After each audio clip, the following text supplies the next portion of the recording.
guys talk about the Spike Lee Kickstarter thing? Ooh. Oh, thank you. Yeah. Isn't that a little bit, doesn't that leave a sour, like when the whole Kickstarter thing first came out, I think probably the first big-time filmmaker I heard, well, there was a Veronica Mars thing. And then the first big-time filmmaker you sort of started hearing talk about it was Kevin Smith. And then immediately Kevin Smith's whole thing was, I got options. I got other ways to get a movie made. I'm going to leave this for other people that need it. And somebody like Spike Lee goes and does it, and not even for a big-budget movie, for a $1.25 million movie. It leaves a real bad taste in my mouth, personally. And I don't think it's just because it's Spike Lee. I think that any big filmmaker like this, like, Veronica Mars, you understand, because they can't get the money from, what about Zach Braff? I feel likewise about Zach Braff. I think Zach Braff could probably get a little indie movie made. Certainly $1.25 million is nothing. That's nothing. Right. I mean, that kind of budget, you could bankroll yourself, and I know that they don't like to do that, and and understandably. Spike's wife is very rich. She could bankroll the movie. I got news for you. Spike is very rich. I mean, he is. You're right. No, he could do it too. When the news broke about this, I was shocked. I shouldn't say shocked, but I mean, really, Spike, you're gonna do this now too? It does leave a sour taste in your mouth, because it is for the guys who can't, the micro-budget movie guys who can't raise this kind of money on their own. You get too much of this Kickstarter and fund anything stuff going on, and then all of a sudden it's not going to work anymore. It really should be reserved for the stuff that you can't get made otherwise, for the Veronica Mars sequel, for the Dread sequel, that there's petitions going around on the Internet, and these grassroots movements to get something made. But that's what this Kickstarter thing is for. It's for the super fans. Adam Carolla is doing something similar. I will donate to that. I'm a huge fan of Adam Carolla. Oh, yeah. Definitely. He's going to make a movie. Then let me bring up Adam Carolla, because Adam Carolla was on Howard Stern the other week, and he was asked about the Kickstarter thing, and he argued it this way. He said, I don't see a problem with the Kickstarter thing. I mean, the Rolling Stones are multi-millionaires, so many times over. But if you're a fan of the Rolling Stones, then you pay to go see them in concert. If you want a closer view, if you want more involvement in the concert, you pay 10 times more to get closer to the stage. He said it's the same concept with these rich guys asking for the public that support them to invest in their movie.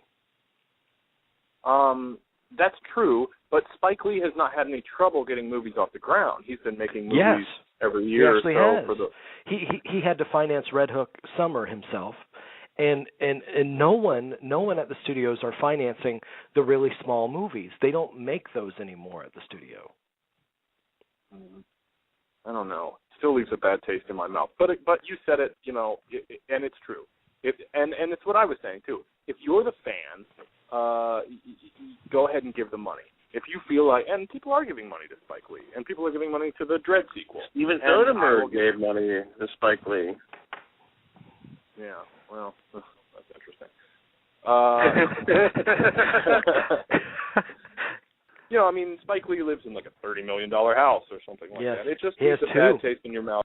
And I I'm agree. a hypocrite because Chris, I agree. It's the same with Carolla. Carolla lives in a huge house. He's a multimillionaire. So it does. I'm being a little bit of a hypocrite here, but it's just because I love the Hammer and I wanted to see a new Carolla movie. No, but you're right. You're right, man, in this respect, and maybe it's timing. Maybe we would have felt differently about this 10 years ago.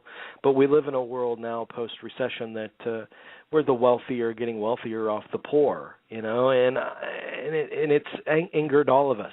The story that broke, I think, before we went on, a couple hours before we went on, is that 4 out of 5 adult Americans are living in near poverty or near poverty. It's it's very scary. I think this whole thing takes on a different dimension because it plays into the whole haves and have-nots idea that it is so raw to us now. I think that explains a lot of the backlash. At the same time, just like you guys, I'm sure, Spike Lee's one of my favorite filmmakers, and I want him to be able to make whatever his heart desires. Right. And if he feels like this is how he has to do it, then that's fine. But the other problem, but I do have a problem in that he's not explaining anything about the project. He's saying you donate to this because I'm Spike Lee. He didn't give any specifics, and that's what you do on Kickstarter. You tell them what movie you want to make. All he said is that it'll have lots of blood in it and sex. Well, what is the movie? Yeah, I mean, I guess it depends how Old Boy does. If Old Boy doesn't do well, I mean, he's maybe further in the hole. I don't know. Yeah, I don't know about forever, but certainly he's just a preview of Old Boy has already left a bad taste in so many people's mouths. I mean, Spike Lee really leaves a bad taste in people's mouths no matter what. I wonder what he's been eating. Well, he does, and he has himself. But that's been true since at least school days. Let's be honest. I love Spike Lee, but let's be honest, it has left a bad taste in people's mouths since he's been making movies. Because he's one of those filmmakers. I don't know that anyone that likes Spike Lee wants a subdued Spike Lee. We don't want him to not be combative. That's why we like Spike Lee. I mean, he's bold and he is what we wanted Oliver Stone to always be.